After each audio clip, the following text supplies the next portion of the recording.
Assalamualaikum warahmatullahi wabarakatuh. Selamat pagi dan salam sehat untuk kita semua. Pada pertemuan kedua di mata kuliah akuntansi keuangan menengah 1 ini kita akan membahas materi tentang kerangka konseptual pelaporan keuangan. Pembahasan kita kali ini akan dibagi menjadi 4 pokok bahasan. Yang pertama kita akan membahas apa itu kerangka konseptual, kenapa dibutuhkan adanya kerangka konseptual, upaya apa saja yang dilakukan untuk mengembangkan kerangka konseptual, serta bagaimana gambaran umum dari kerangka konseptual itu. Selanjutnya kita akan membahas tingkatan dari kerangka konseptual, di mana kerangka konseptual ini terdiri dari 3 tingkatan. Di tingkat pertama kita akan membahas tentang tujuan dasar. Jadi tingkatan pertama kerangka konseptual itu berisi tentang tujuan dari pelaporan keuangan itu sendiri. Kenapa perlu kita melakukan pelaporan keuangan, siapa pengguna dari pelaporan keuangan. Di tingkatan kedua kita akan membahas tentang konsep dasar dari kerangka konseptual itu yang berkaitan dengan karakteristik kualitatif informasi akuntansi yang disajikan di dalam laporan keuangan, serta unsur-unsur atau elemen dasar apa saja yang harus ada di dalam pelaporan keuangan. Selanjutnya di tingkatan ketiga, kita akan membahas tentang penyusunan dan penyajian laporan keuangan, ya. Jadi kita akan membahas tentang bagaimana pengakuan, pengukuran, serta konsep pengungkapan dari laporan keuangan itu sendiri. Di mana di tingkatan ketiga, kita akan membahas asumsi-asumsi apa saja yang digunakan, prinsip-prinsip dasar, serta kendala dan ringkasan struktur dari kerangka konseptual pelaporan keuangan. Oke, kerangka konseptual itu menetapkan konsep yang mendasari pelaporan keuangan. Jadi konsep dari penyusunan dan pelaporan keuangan itu berada di kerangka konseptual. Kenapa perlu ada atau kenapa kerangka konseptual ini dibutuhkan? Jadi, agar dapat menjadi berguna, pembuatan aturan harus dibangun. Hal ini berkaitan dengan konsep-konsep yang dibangun. Kerangka konseptual yang baik memungkinkan badan pembuat standar, dalam hal ini International Accounting Standard Board, untuk mengeluarkan pernyataan yang lebih berguna dan konsisten dari waktu ke waktu. Adapun upaya dalam rangka pengembangan kerangka konseptual ini yaitu International Accounting Standard Board dan Financial Accounting Standard Board yang berlaku sebagai badan penyusun standar bekerja sama pada sebuah proyek bersama untuk mengembangkan kerangka konseptual umum yang baik dan memberikan dasar yang kuat untuk mengembangkan standar akuntansi di masa depan. Proyek tersebut telah mengidentifikasi tujuan dari pelaporan keuangan yang sudah kita bahas di pertemuan pertama, yaitu memberikan informasi keuangan kepada pihak-pihak yang berkepentingan. Dan karakteristik kualitatif dari informasi yang disajikan di dalam laporan keuangan yang berguna untuk pengambilan keputusan yang dilakukan oleh para pihak yang berkepentingan. Dalam hal ini adalah pengguna laporan keuangan. Apa sih yang dimaksud dengan kerangka konseptual?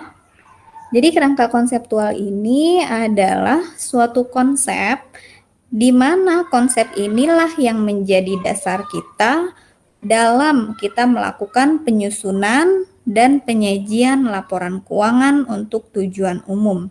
Jadi ketika kita menyusun dan menyajikan laporan keuangan, kita mengacu kepada kerangka konseptual ini. Nah, di dalam pernyataan standar akuntansi keuangan, itu kerangka konseptual itu terdiri dari 6. Yang pertama adalah pengguna laporan keuangan. Jadi siapa yang menggunakan laporan keuangan itu sendiri. Kedua, tujuan dari laporan keuangan. Kenapa penting bagi kita untuk membuat laporan keuangan? Apa tujuannya? Yang ketiga adalah asumsi-asumsi dasar apa saja yang kita gunakan dalam melakukan penyusunan laporan keuangan. Yang keempat, karakteristik kualitatif. Jadi untuk menilai kualitas dari laporan keuangan tersebut ada karakteristiknya atau ada kriteria-kriterianya. Yang kelima adalah konsep pengakuan dan pengukuran dari unsur-unsur yang ada di dalam laporan keuangan. Jadi bagaimana konsepnya untuk mengakui dan mengukur setiap elemen yang ada di dalam laporan keuangan. Yang terakhir yaitu konsep pemeliharaan modal. Selanjutnya, kerangka konseptual ini terdiri dari 3 tingkatan, di mana gambaran berkaitan dengan kerangka konseptual ini biasa kita sebut dengan istilah segitiga terbalik. Nah, pada tingkatan pertama itu akan berkaitan dengan tujuan dasar dari penyusunan dan penyajian dari laporan keuangan itu sendiri. Kenapa kita mesti membuat laporan keuangan dan digunakan oleh siapa laporan keuangan tersebut. Lalu di tingkatan kedua berkaitan dengan karakteristik kualitatif. Jadi untuk menyajikan informasi yang berkualitas ada karakteristiknya atau ada kriteria-kriterianya dan unsur-unsur apa sajakah yang harus ada di dalam laporan keuangan. Berikutnya di tingkatan ketiga berkaitan dengan bagaimana kita melakukan analisis berkaitan dengan pengakuan, pengukuran, dan konsep pengungkapan. Nah, di tingkatan ketiga ini berkaitan dengan bagaimana kita menyusun dan menyajikan laporan keuangan tersebut. Nah, gambaran secara utuh berkaitan dengan kerangka konseptual ini digambarkan dalam istilahnya adalah segitiga terbalik ya. Jadi ini segitiga terbalik adalah gambaran mengenai kerangka konseptual dalam kita menyusun laporan keuangan. Apa saja? Dimulai dari tingkatan yang pertama. Tingkatan yang pertama berisi tentang tujuan, ya, tujuan dan siapa pengguna dari laporan keuangan. Nah, tujuan ini sudah kita bahas di bab 1 sebelumnya, di mana tujuan dari penyusunan laporan keuangan adalah memberikan informasi tentang pelaporan entitas, jadi pelaporan keuangan entitas ekonomi yang berguna untuk investor ekuitas sekarang dan potensial. Jadi artinya gini, informasi keuangan atau laporan keuangan tersebut disajikan untuk pengguna laporan keuangan. Pengguna laporan keuangan salah satunya investor. Nah, investor ini bukan hanya investor yang sudah ada sekarang, tapi juga diharapkan bisa berguna untuk calon investor atau investor potensial.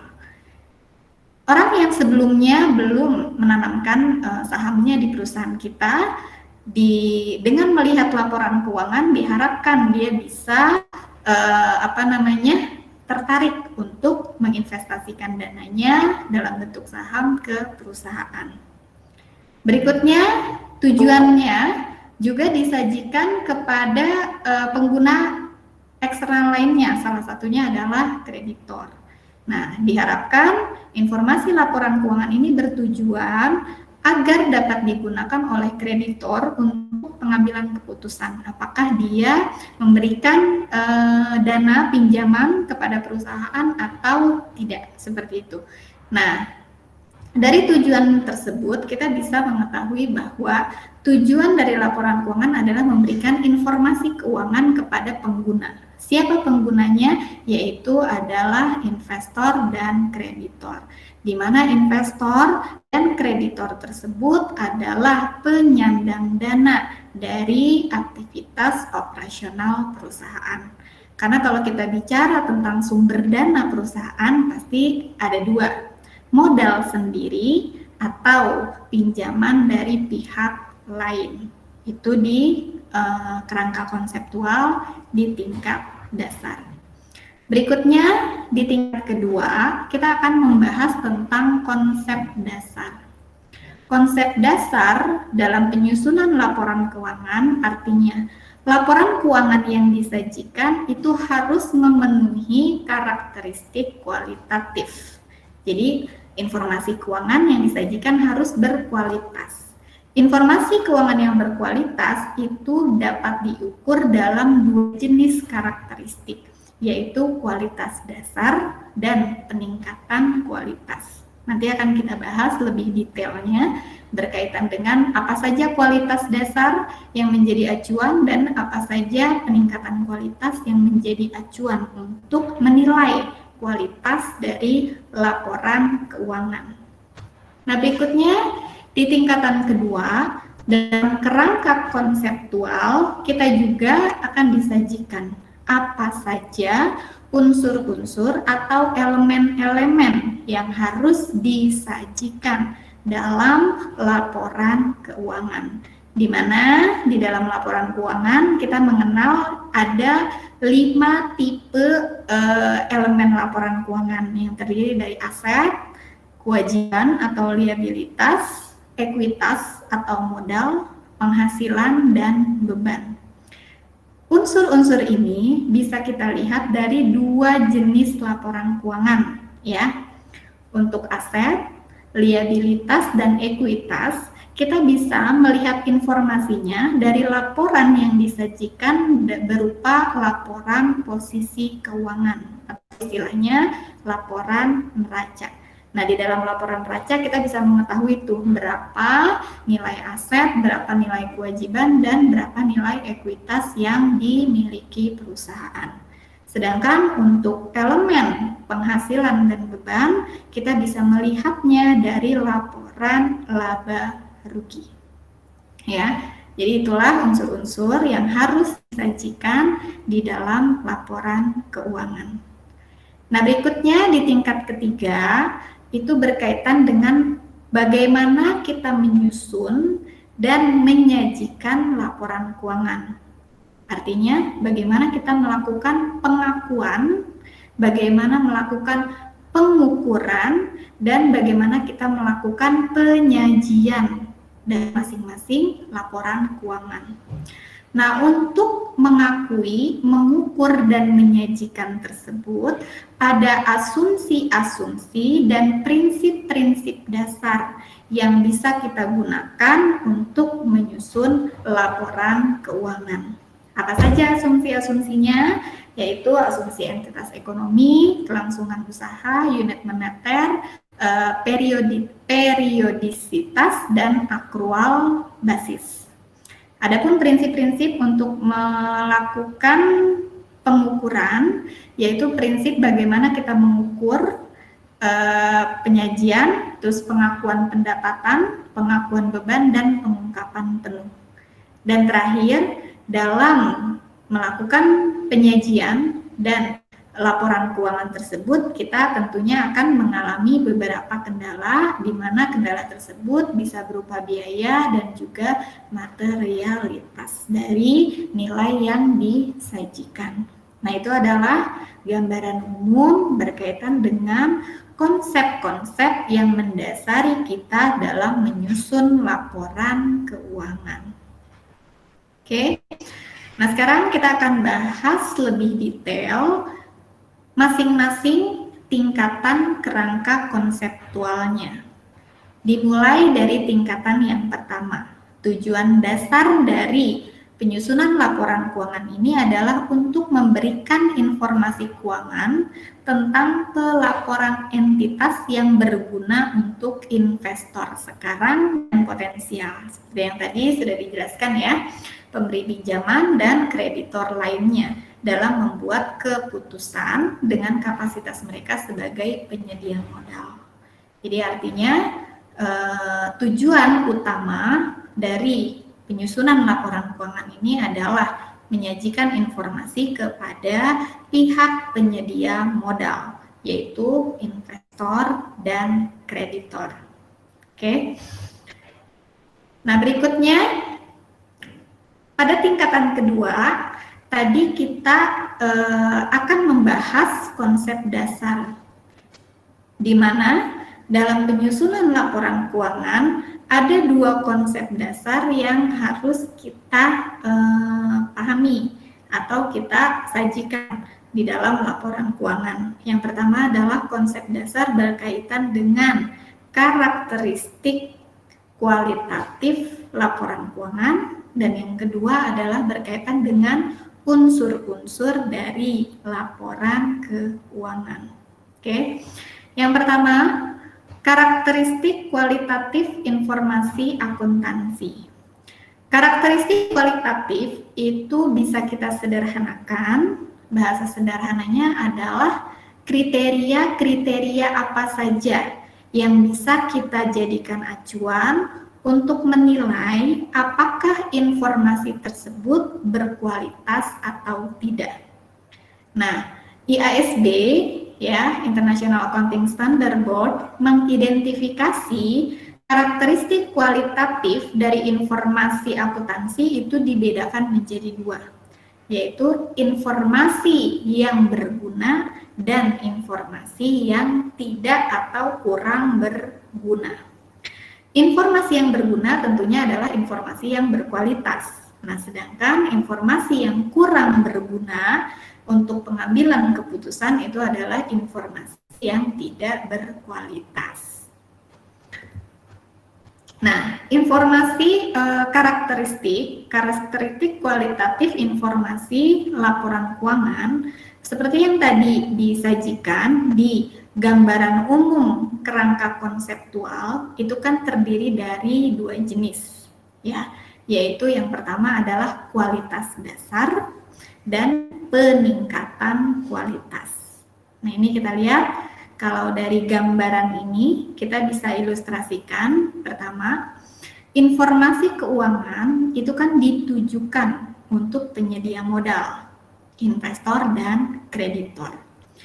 Nah, investor dan kreditor ini tentunya kan memiliki sumber daya yang terbatas untuk proses pengambilan keputusan. Salah satunya adalah sumber daya berkaitan dengan biaya yang harus dia lakukan untuk proses pengambilan keputusan.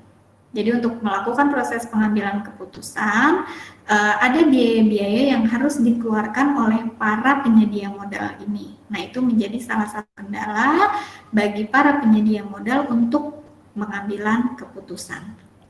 Melalui proses penyajian laporan keuangan, diharapkan penyajian laporan keuangan tersebut dapat menjembatani kendala tersebut, sehingga dengan melihat laporan keuangan yang disajikan oleh perusahaan, maka laporan keuangan tersebut dapat menjadikan salah satu dasar pengambilan keputusan bagi penyedia modal.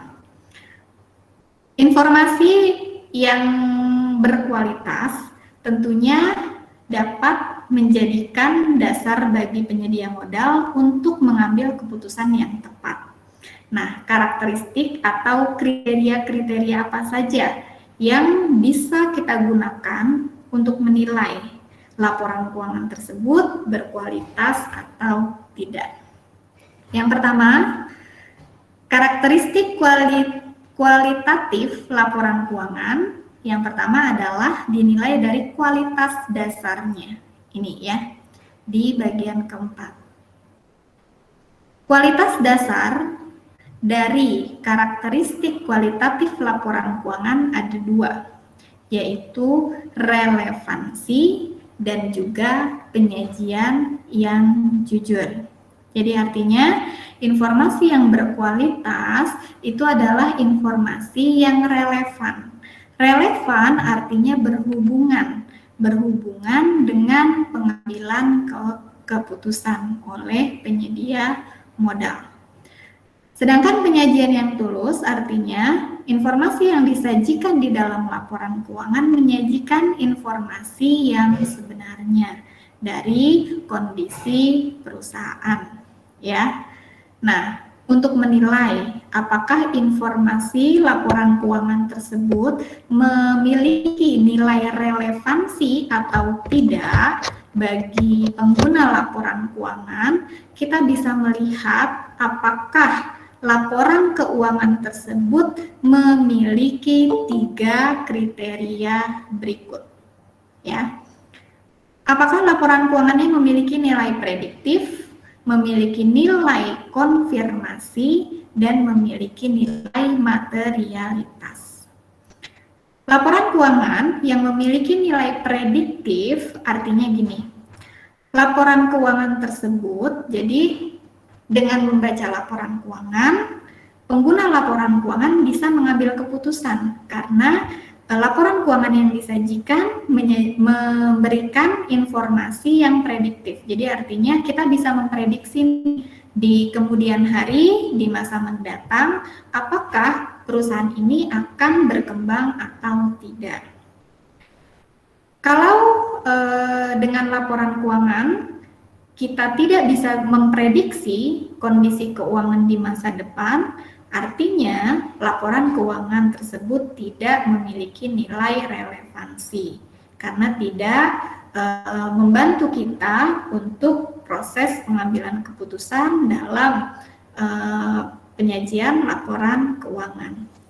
Nah, berikutnya informasi yang relevan, informasi akuntansi yang relevan itu harus memiliki nilai konfirmasi. Nilai konfirmasi itu artinya gini, misal sebelumnya kita sebagai investor sudah punya rencana untuk menanamkan modal di PTA. Nah, menurut kita PTA ini adalah perusahaan yang akan berkembang, yang mempunyai potensi yang baik. Nah, itu baru prediksi kita sebelum kita melihat laporan keuangan. Nah, ketika kita melihat laporan keuangan tersebut bisa mengkonfirmasi prediksi kita. Oh, ternyata benar perusahaan ini mempunyai prospek di masa depan. Artinya, laporan keuangan yang disajikan oleh perusahaan tersebut memiliki nilai konfirmasi bagi kita, pengguna laporan keuangan, atau memiliki konfirmasi sebaliknya. Kita berekspektasi perusahaan tersebut memiliki potensi di masa depan, tapi ternyata setelah kita melihat laporan keuangannya, ternyata laporan keuangannya tidak mendukung apa yang kita pikirkan sebelumnya. Oke. Nah, berikutnya yang terakhir, informasi yang relevan, informasi akuntansi yang relevan itu harus menyajikan informasi yang materialitas, ya, atau yang bernilai. Oke. Nah, berikutnya di kualitas dasar yang kedua. Jadi kalau dari kualitas dasar yang pertama, relevansi, artinya laporan keuangan harus memiliki nilai prediktif, harus memiliki nilai konfirmasi, dan menyajikan nilai yang materialitas. Nah, sedangkan untuk karakteristik yang kedua berkaitan dengan kualitas dasar dari informasi laporan keuangan, yaitu penyajian yang tulus atau jujur. Jadi, informasi yang disajikan di dalam laporan keuangan itu harus menyajikan secara lengkap. Menyajikan secara lengkap berkaitan dengan informasi perusahaan yang sesungguhnya. Berikutnya, informasi yang disajikan di dalam laporan keuangan harus bersifat netral. Jadi artinya laporan keuangan harus disajikan bukan untuk tujuan satu pihak, tapi untuk tujuan umum. Jadi laporan keuangan yang disajikan tidak berpihak kepada pihak manapun, tapi dia menyajikan informasi yang netral untuk pengguna umum laporan keuangan. Nah, yang terakhir,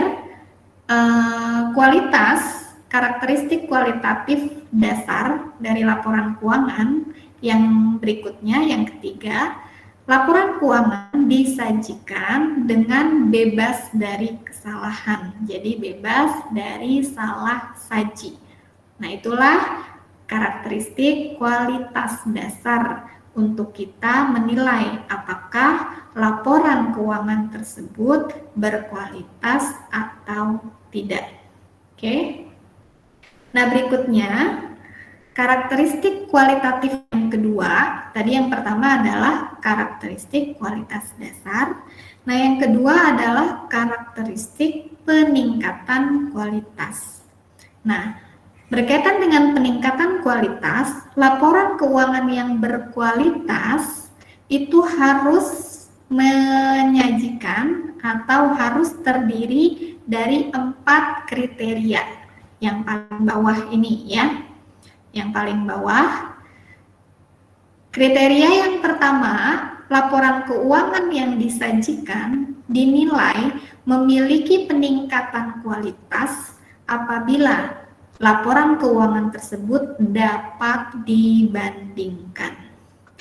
Dapat dibandingkan artinya kita menyajikan informasi laporan keuangan antar periode atau menyajikan informasi laporan keuangan sesuai dengan standar akuntansi yang berlaku, sehingga apabila kita membaca laporan keuangan tersebut dibandingkan dengan informasi yang sama dengan perusahaan lain yang sejenis, kita bisa membandingkan kecenderungannya, apakah perusahaan ini lebih baik, apakah perusahaan ini lebih buruk. Itu bisa dibandingkan dengan antar perusahaan. Dapat dibandingkan yang berikutnya adalah dapat dibandingkan antar periode. Misal, kita menyajikan informasi laporan keuangan periode tahun sebelumnya dengan periode saat ini. Nah, kita harus bisa membandingkan trennya atau kecenderungannya. Apakah memiliki peningkatan ataukah memiliki penurunan kinerja dari laporan keuangan. Ya. Berikutnya, informasi laporan keuangan yang berkualitas adalah informasi laporan keuangan yang dapat diverifikasi kebenarannya.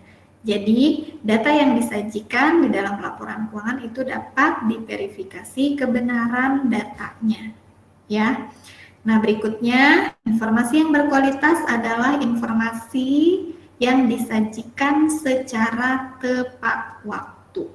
Nah, di Indonesia, khusus perusahaan-perusahaan yang terdaftar di Bursa Efek Indonesia, dia ada yang namanya jangka waktu penyampaian laporan keuangan. Nah, jangka waktu penyampaian laporan keuangan itu ditoleransi adalah akhir bulan ketiga, yaitu tanggal 31 Maret. Nah, apabila perusahaan menyajikan laporan keuangan melebihi tanggal 31 Maret tahun berikutnya, artinya perusahaan tidak menyajikan laporan keuangan secara tepat waktu. Nah, khusus perusahaan-perusahaan yang sudah terdaftar di Bursa Efek atau perusahaan yang sudah TBK, itu ada sanksi-sanksinya apabila dia menerbitkan laporan keuangan secara tidak tepat waktu, ya. Oke, nah berikutnya karakteristik atau kriteria peningkatan kualitas dari informasi laporan keuangan adalah dapat dipahami. Nah, pengguna laporan keuangan itu kan tidak semuanya merupakan orang yang memiliki background atau pengetahuan di bidang akuntansi dan keuangan. Nah, pengguna laporan keuangan ini memiliki background yang berbeda masing-masing, ya. Nah, dengan adanya standar akuntansi keuangan, diharapkan informasi laporan keuangan yang disajikan oleh perusahaan itu akan lebih mudah atau dapat dipahami oleh pengguna laporan keuangan, sekalipun pengguna laporan keuangan tersebut tidak memiliki basic akuntansi atau basic keuangan di dalam background-nya, ya. Oke, nah itu adalah tingkatan kedua di dalam proses konseptual framework dalam penyusunan laporan keuangan. Karakteristik kualitatif ini harus dipenuhi secara menyeluruh, ya. Apabila ada satu unsur dari karakteristik kualitatif laporan keuangan yang tidak ada di dalam laporan keuangan, maka laporan keuangan tersebut bisa dikatakan sebagai tidak berkualitas. Itu ya. Oke, nah ini tadi udah saya jelaskan berkaitan dengan relevansi ya, memiliki nilai prediktif, konfirmasi, dan materialitas. Kualitas dasar yaitu penyajian jujur tadi juga secara detail sudah saya jelaskan, jadi saya skip. Nah, peningkatan kualitas juga tadi sudah saya jelaskan secara detail melalui gambar yang ada. Oke.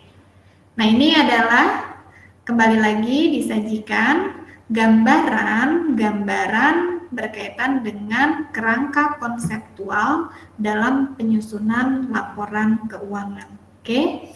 Nah, tadi tingkat pertama kita sudah membahas tentang tujuan.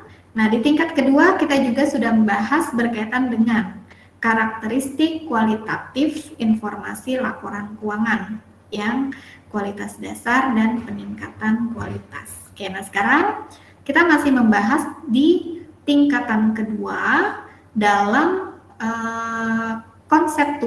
kerangka konseptual penyusunan laporan keuangan, yaitu unsur-unsur apa saja yang disajikan di dalam laporan keuangan. Oke, di dalam laporan keuangan minimal harus menyajikan 5 unsur utama dari laporan keuangan, yaitu aset, liabilitas, ekuitas, penghasilan, dan beban. Oke, nah aset itu adalah sumber daya yang dimiliki atau dikuasai oleh perusahaan sebagai akibat dari peristiwa di masa lalu dan dari manfaat ekonomis di masa depan yang diharapkan akan diperoleh oleh perusahaan. Jadi aset itu bisa dimiliki oleh perusahaan pertama akibat peristiwa di masa lalu. Contoh, salah satu contoh dari aset itu adalah aset tetap, aktiva tetap ya. Aktiva tetap disajikan di dalam laporan keuangan dalam kelompok aset. Kenapa? Karena sebelumnya sudah terjadi aktivitas misalnya pembelian aset tetap. Berikutnya yang kedua adalah dari mana manfaat ekonomi di masa depan diharapkan akan diperoleh perusahaan. Itu contohnya adalah piutang. Nah, piutang itu adalah aset perusahaan, di mana piutang tersebut belum dimiliki manfaatnya oleh perusahaan. Manfaatnya baru dirasakan oleh perusahaan piutang tersebut adalah apabila kasnya sudah diterima dari piutang pelanggan tersebut. Nah, itulah yang disebut dengan aset. Berikutnya, unsur yang disajikan di dalam laporan keuangan adalah liabilitas atau istilah yang sering familiar kita gunakan adalah utang.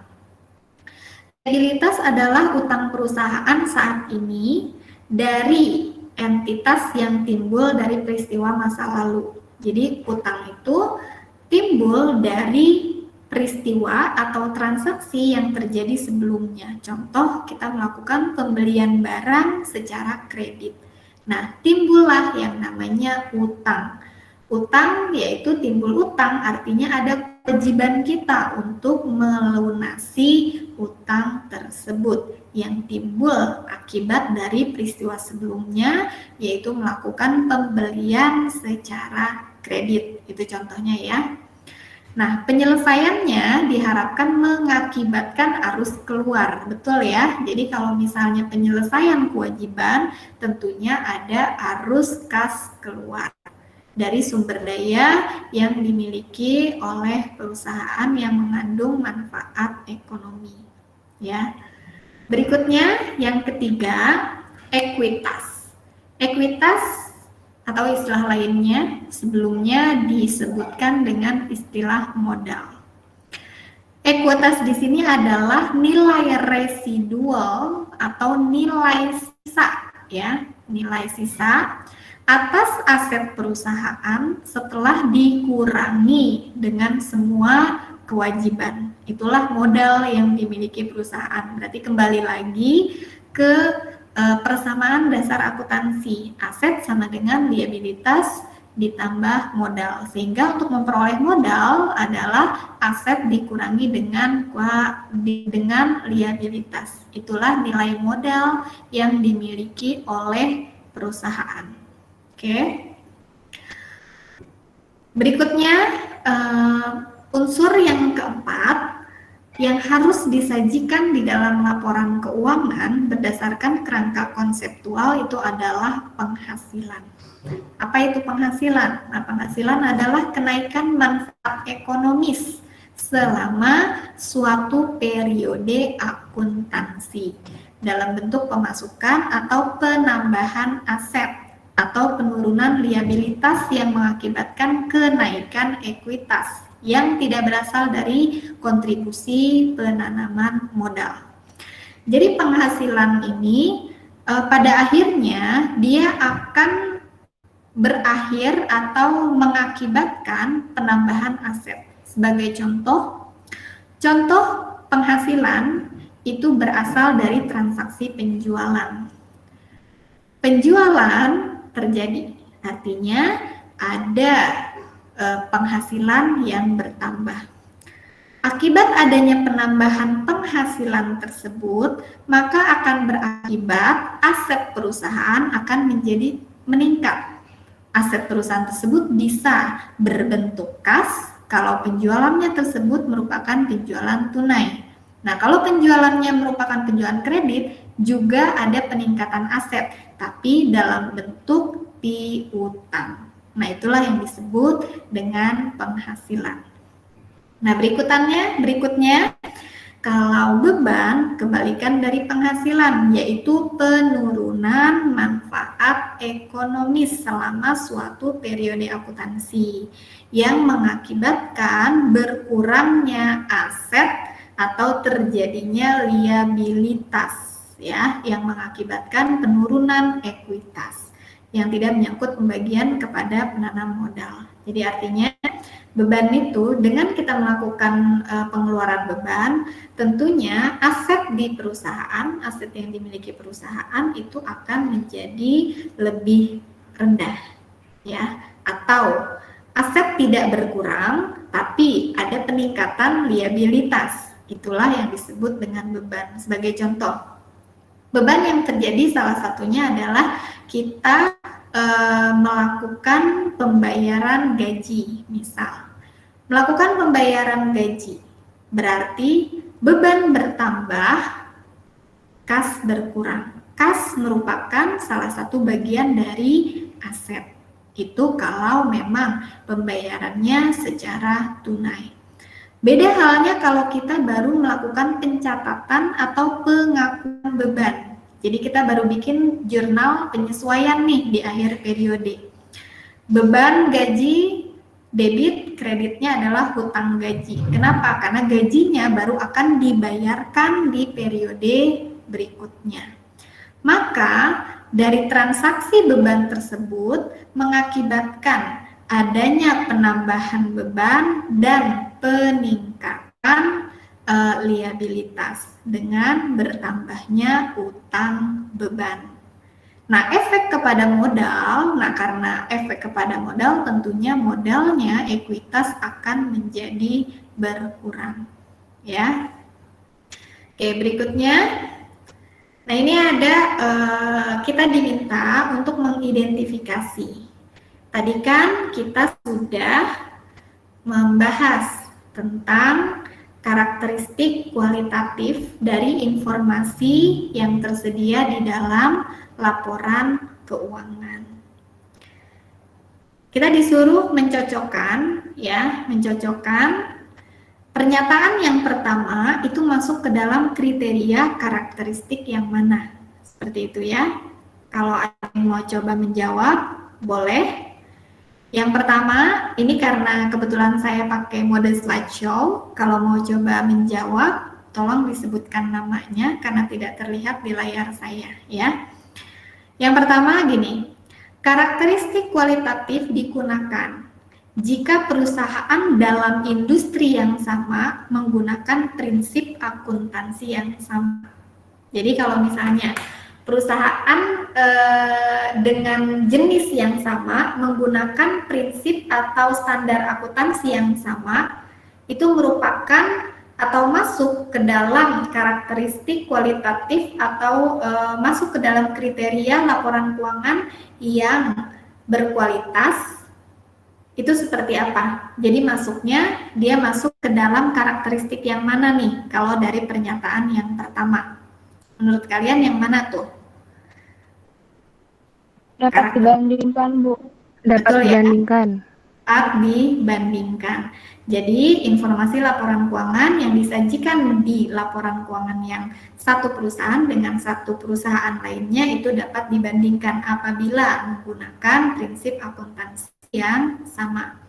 Berikutnya adalah kualitas informasi yang menegaskan harapan pengguna sebelumnya. Apa contohnya di sini? Dia masuk ke dalam karakteristik yang mana? Menegaskan harapan pengguna sebelumnya. Nilai konfirmasi, Bu. Ya, betul ya, nilai konfirmasi.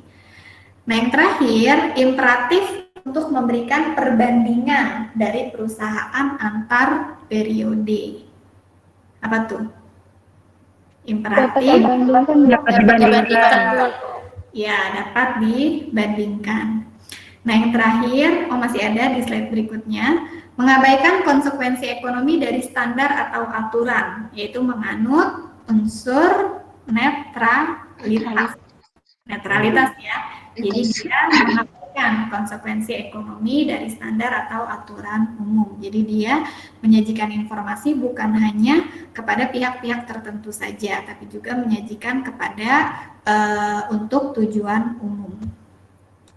Nah, berikutnya memerlukan tingkat konsensus. Konsensus itu sejenis kesepakatan yang tinggi di antara individu pada pengukuran tertentu. Apa? Dapat diverifikasi. Dapat diverifikasi. Ya. Nilai prediktif merupakan komponen kualitas dasar informasi ya, nilai relevansi. Karakteristik kualitatif yang menekankan relevansi penyajian laporan keuangan. Nah, itu adalah yang 4. Itu dapat diverifikasi, dapat dipahami, dan dapat dibandingkan. Nah, itu adalah karakteristik laporan keuangan. Berikutnya, netralitas dan kelengkapan adalah komponen kualitas dasar dari informasi akuntansi. Nah, penyajiannya harus dilakukan secara jujur ya. Ada 2 kualitas dasar yang membuat informasi akuntansi berguna untuk tujuan pengambilan keputusan. Apa? 2 kualitas dasar. Relevansi, penyajian jujur. Relevansi dan penyajian jujur. Relevansi dan penyajian jujur ya, yang ada di konsep dasar. Berikutnya, apa yang meningkatkan komponen untuk penerbitan laporan interim? Yaitu Waktu. laporan keuangan interim itu apa sih? Apa laporan keuangan interim? Laporan keuangan untuk periode tertentu yang ditentukan oleh perusahaan. Misal laporan keuangan per 3 bulan, laporan keuangan per 6 bulan. Itu disebut dengan laporan keuangan interim. Oke. Nah, sekarang kita masuk ke dalam tingkatan ketiga yang ada di dalam kerangka konseptual penyusunan laporan keuangan. Nah, pada prinsipnya di tingkatan ketiga ini menjelaskan bagaimana perusahaan melakukan proses penyajian atau penyusunan laporan keuangan. Jadi bagaimana dia melakukan proses penyusunan dulu, baru bagaimana proses menyajikan laporan keuangan tersebut. Nah, untuk menyusun dan menyajikan laporan keuangan, ada asumsi-asumsi dan juga ada prinsip yang harus digunakan oleh perusahaan. ya. Asumsi yang digunakan ketika kita menyusun laporan keuangan ada 5 asumsi dasar. Nah, sebenarnya 5 asumsi dasar ini ada di penjelasan di bab pertama, tapi saya jelaskan kembali. Asumsi dasar yang pertama yang digunakan untuk menyusun laporan keuangan adalah asumsi entitas ekonomi atau economic entity, di mana dalam asumsi entitas ekonomi, akuntansi menerapkan bahwa adanya pemisahan antara entitas usaha dengan pemilik usaha. Jadi, unit usaha itu kan berdiri sendiri. Dia menjalankan operasionalnya menggunakan atau dengan oleh pemilik perusahaan. Jadi sumber dananya berasal dari pemilik perusahaan. Nah, informasi yang disajikan di dalam laporan keuangan itu hanyalah informasi terkait transaksi yang berkaitan dengan entitas usaha itu sendiri. Dalam hal ini misal perusahaan. Jadi transaksi-transaksi yang dilaporkan adalah transaksi yang berkaitan dengan perusahaan itu saja, bukan berkaitan dengan si pemilik. Kenapa? Karena di dalam akuntansi menganut asumsi adanya pemisahan antara entitas usaha dengan pemilik usaha. Itu harus ada pemisahan yang jelas. Itu asumsi yang pertama. Jadi yang disajikan dalam laporan keuangan pure hanya transaksi entitas bisnis saja. Yang kedua, dalam menyusun laporan keuangan, kita berasumsi yang kedua adalah asumsi kelangsungan usaha atau istilahnya asumsi going concern. Di dalam asumsi ini, akuntansi mengasumsikan bahwa setiap entitas usaha itu akan berdiri selamanya, akan beroperasional terus-menerus, tidak akan dilikuidasi, ya. Itulah asumsi dari kelangsungan usaha. Artinya, ketika kita menyusun laporan keuangan dengan adanya asumsi kelangsungan usaha ini, kita akan bisa menyajikan informasi-informasi di dalam laporan neraca. Contohnya adalah aset. Salah satu unsur aset adalah piutang. Piutang adalah manfaat ekonomi yang diharapkan diperoleh perusahaan di masa mendatang. Nah, kalau misalnya kita berasumsi perusahaan kita besok mau bangkrut, ya nggak perlu kita menyajikan adanya piutang, karena besok udah nggak bermanfaat lagi tuh piutangnya. Begitu juga dengan utang, karena kita berasumsi entitas usaha tersebut akan beroperasional secara terus-menerus tanpa batasan, ya. Walaupun dalam kenyataannya umur perusahaan itu tidak bisa diprediksi, tapi untuk menyusun laporan keuangan kita harus berasumsi bahwa usaha tersebut akan berjalan terus-menerus. Nah, berikutnya asumsi yang digunakan dalam penyusunan laporan keuangan yang ketiga adalah asumsi unit moneter. Asumsi unit moneter di sini artinya dalam menyusun laporan keuangan, transaksi-transaksi itu harus disajikan dalam bentuk satuan mata uang, ya. Jadi harus disajikan dalam bentuk satuan mata uang. Nah, berikutnya yang keempat, ada asumsi periodisitas. Jadi, dalam menyusun laporan keuangan, kita harus mengacu kepada periodenya, ya. Contoh, ketika kita menyajikan laporan keuangan, laporan posisi keuangan atau neraca, kita harus memperhatikan tuh di atasnya. Laporan keuangan yang disajikan itu untuk periode kapan. Misal, kalau di dalam laporan neraca itu kan misalnya ada PT ABC, laporan posisi keuangan per tanggal sekian, ya, as of tanggal sekian. Nah, itu kita harus memperhatikan. Jadi periode yang disajikan di dalam laporan keuangan itu untuk periode kapan. Dan laporan keuangan tersebut harus disajikan secara periodik. Jadi setiap tahunnya kita harus menyajikan laporan keuangan secara konsisten. Nah, yang terakhir, dalam penyusun laporan-laporan keuangan, kita mengacu atau menganut kepada basis akrual. Di mana di dalam akrual basis, jadi di pengantar akuntansi, kalian kan sudah pernah mendengar istilah dasar dalam penyusunan laporan keuangan itu ada dua.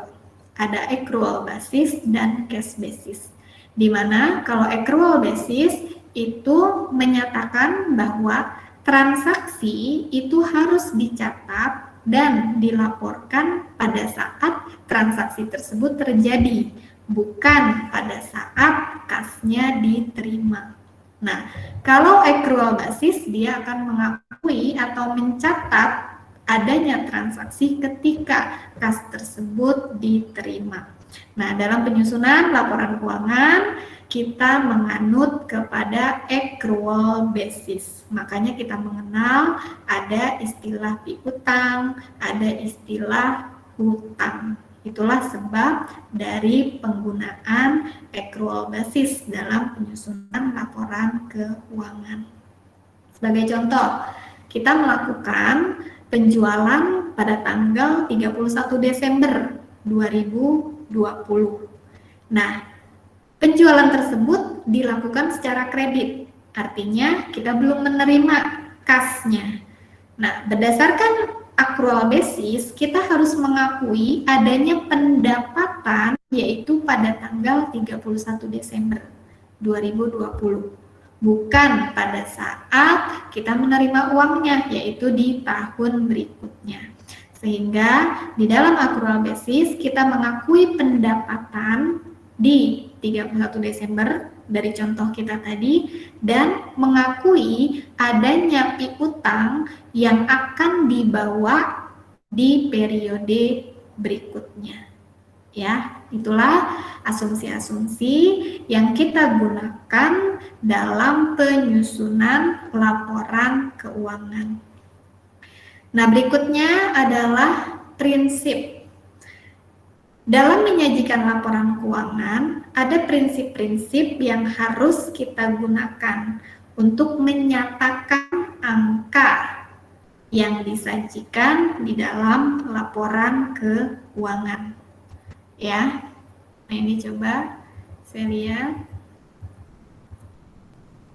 Nah, prinsip yang pertama itu adalah prinsip pengukuran. Jadi, transaksi di dalam akuntansi itu akan diukur atau disajikan menggunakan angka apa. Ada dua angka yang bisa kita gunakan ketika kita menyajikan laporan keuangan. Yang pertama adalah angka yang kita peroleh dari biaya perolehan. Nah, biaya perolehan ini umumnya dianggap sebagai penyajian yang apa adanya, ya, penyajian yang jujur dari jumlah yang dibayarkan untuk item tertentu. Sebagai contoh, kita membeli persediaan barang dagangan. Saat itu nilainya adalah Rp1.000. Nah, kalau kita menggunakan prinsip pengukuran, menggunakan biaya perolehan, maka kita akan menyajikan nilai persediaan barang dagangan di laporan keuangan kita itu adalah sebesar 1.000, yaitu sebesar nilai perolehan barang yang kita peroleh. Ya. Yang kedua, kita bisa menggunakan prinsip nilai wajar. Nilai wajar adalah istilah lainnya adalah nilai pasar, harga pasar. Nilai wajar adalah jumlah di mana aset dapat dipertukarkan, liabilitas dapat diselesaikan, atau instrumen ekuitas yang diberikan dapat dipertukarkan antara pihak yang memiliki cukup pengetahuan dalam transaksi wajar. Nah, untuk menggunakan nilai wajar ini harus ada penilaian dari professional judgment. Jadi untuk menentukan berapa sih nilai wajar dari item di dalam laporan keuangan tersebut, kita tidak bisa menyajikannya secara kira-kira. Harus ada professional judgment untuk menentukan berapa nilai wajar atas aset atau atas item yang dimiliki oleh perusahaan. Nah, berikutnya, selain dari prinsip penggunaan biaya perolehan dan nilai wajar dalam penyajian laporan keuangan, IASB juga telah mengambil langkah tambahan yang memberikan perusahaan untuk memilih apakah menggunakan nilai wajar sebagai pengukuran aset keuangan dan liabilitas keuangan. Seperti itu, ya. Nah, berikutnya itu berkaitan dengan pengukuran, ya. Artinya nilai apa yang akan kita gunakan untuk disajikan di dalam laporan keuangan. Berikutnya yang kedua, di dalam prinsip akuntansi dasar, yang kedua adalah ada yang dikenal dengan istilah prinsip pengakuan pendapatan. Nah, di dalam akuntansi, pendapatan itu harus diakui pada saat terjadinya. Ya, pendapatan diakui jika terdapat besar kemungkinan bahwa manfaat ekonomi masa depan akan diperoleh perusahaan. Jadi walaupun misalnya pendapatannya belum kita terima secara cash, tapi kan manfaat ekonomi di masa mendatangnya kita sudah tahu dalam bentuk piutang. Dan dapat dilakukan pengukuran yang dapat diandalkan dari jumlah pendapatan yang dimungkinkan. Nah, prinsip pengakuan pendapatan ini mengacu kembali lagi ke penjelasan saya yang tadi berkaitan dengan accrual basis, yaitu mengacu pada kapan terjadinya. Ya, nah di sini kita lihat ada gambaran ilustrasi berkaitan dengan pengakuan pendapatan. Oke. Nah, pendapatan harus diakui pada periode akuntansi di mana besar kemungkinan bahwa manfaat ekonomi masa depan akan diperoleh perusahaan, dan pengukuran yang dapat diandalkan dari jumlah pendapatan ini dimungkinkan umumnya di titik penjualan, yaitu pada saat penjualan. Ya, jadi pada saat produksi ini ada pengakuan nilai. Pada saat akhir produksi kita ada pengakuan nilai, ya. Pengakuan nilai apa? Pengakuan misal pada saat produksi kita mengakui di dalam akuntansi ada yang namanya persediaan dalam proses. Ketika produksi berakhir, apakah kita sudah mengakui pendapatan? Belum. Kenapa? Karena potensi pendapatannya belum dapat kita prediksi. Tapi di dalam akuntansi ini baru kita catat sebagai aset. Asetnya berupa apa? Persediaan barang dagangan atau barang siap dijual, ya. Persediaan barang dagangan. Nah, ketika barang yang selesai diproduksi ini dilakukan penjualan kepada pihak ketiga, pada saat itulah kita secara akuntansi harus mengakui pendapatannya. Walaupun pendapatan tersebut belum diterima kasnya, ya. Seperti itu.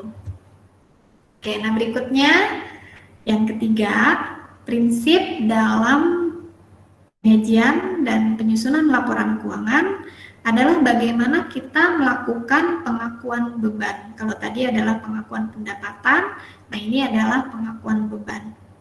Beban diakui itu pada saat terjadinya, sama seperti dengan pendapatan.